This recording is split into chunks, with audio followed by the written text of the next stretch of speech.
নমস্কাৰ, মোৰ অন্য এটি ভিডিঅ'লৈ আপোনালোকক স্বাগতম জনাইছোঁ। আৰু এতিয়া সন্ধিয়া সময় হৈ পৰিছে, যিহেতু আজি বৰষুণৰ বাবে গোটেই দিনটো কাৰেণ্ট নাই। আৰু মোৰ ঘৰততো বিশেষকৈ কাৰেণ্টৰ ব্যৱস্থাই নাই। মই বাইজনীৰ ওচৰতে আছে, মা ভাগৰ সৰু কিপেড মোবাইল এটা আছে আৰু মোৰ মোবাইলটো দুটা মোবাইলে চাৰ্জ দি আহিলোঁ।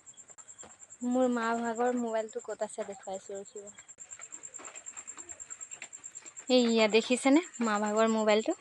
ইয়াত পুৰা লাইটটো অন কৰি লওঁ মোবাইলৰ। ইয়াৰ পোহৰটো ক'ত যায় দেখুৱাইছোঁ।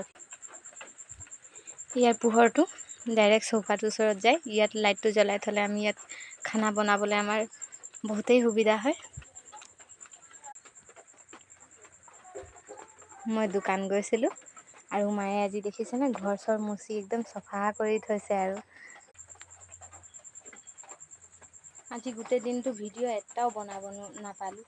তো ভাবিলোঁ এতিয়া মোবাইলটো চাৰ্জ কৰি আনিলোঁ, অকণমান আপোনালোকৰ লগত কথা পাতি লওঁচোন। আপোনালোকৰ লাইফত কি চলিছে কমেণ্টত জনাবচোন। নে মোৰ লেখীয়াই সদায় চিন্তাতে আৰু কি কৰিম কি নাই সেয়াই ভাবি থাকে।